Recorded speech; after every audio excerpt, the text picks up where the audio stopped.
Welcome to Genius Shorthand Academy. 5 seconds to go.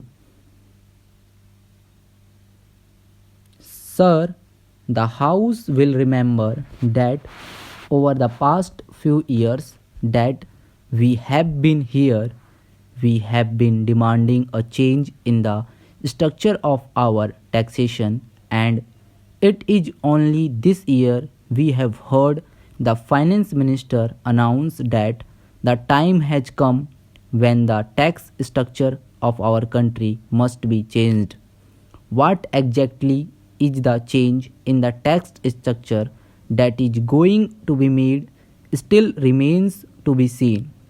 Only the other day, on the 3rd November, in Kolkata, Mr. Pant, chairman of the Finance Commission, was stating that the financial stability of the state and the central governments, as well as the successful implementation of the 11th five-year plan, dependent to a large extent on a radical change of outlook of the people towards taxation. In that speech, he also made it clear that he would expect the common people to pay more taxes. Now, if the change of structure of the taxation system is to be sought in order to continue to exact the limited savings of the common man, deprive him of the necessities of life, then I would not be in favor of any such change. If, however, the tax structure were to be changed for a policy that would make the rich pay for the 11th five-year plan, I would be in favor of it. I make it clear that it has never been the contention of the people that they would not bear the responsibility of building up the country. In fact, our workers in the factories are sweating day in and day out so that our industrial production goes up. If today we claim higher industrial output, it is precisely because our men in the wheels of industry have so behaved themselves and have so worked for the well-being of the country that despite the mechanizations and intrigues of the capitalist class, despite their greed for more and more profits, it has been possible to bring about a sizable increase in the industrial output. The credit entirely belongs to the working people of our country. Similarly, if in the agrarian sector of our economy the production of food has gone up, simultaneously raising thereby the total national income, that is also because of the fact that the peasants, however poor, however destitute, and however suffering, have responded to the call of the government. It is only because of their devotion to duty for the cause of the country that we are today in a position to claim before the whole world that our agricultural production has gone up.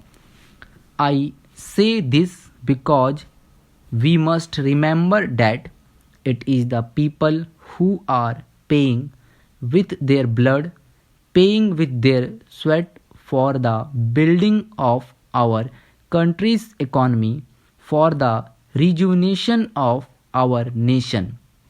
Our capitalist friends who regard themselves as the captains of industry and have produced much as shipwrecks than happy sailings would please note this particular fact that it is these men, working people, whether in the agricultural sector or the industrial sector, who are responsible for the rise in production, and therefore it is they who have brought about an increase in the national income from which they have been denied their legitimate share. Mr. Deputy Chairman, now we are discussing the question of taxes. The Finance Minister is in a very chastened mood these days. I think that he is in a very happy posture of mind when he makes such speeches. He forgets that merely by making money from the rich you may do not distribute to the poor. We have seen in the United States, in Germany, in England, where heavy taxation measures obtain at the same time, relatively speaking, the poverty of the people continues.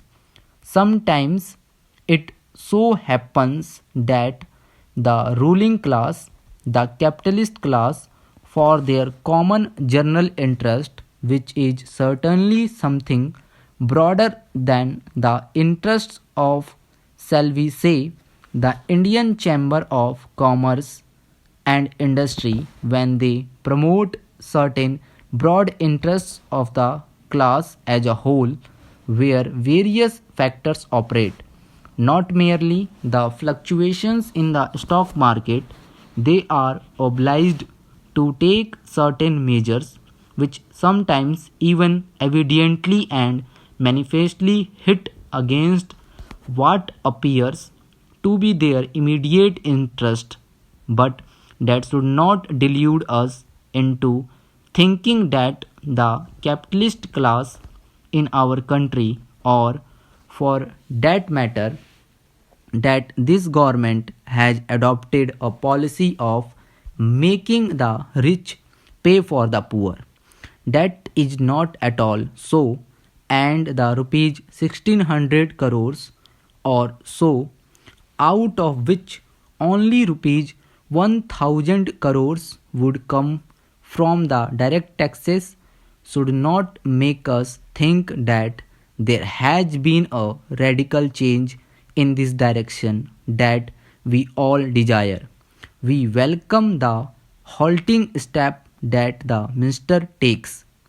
We welcome the steps, however belated, and we welcome even the pickpocketing of the capitalists. It requires only a pickpocket to get rupees 1000 crores from the capitalist class. Even when they do such things, we always welcome them.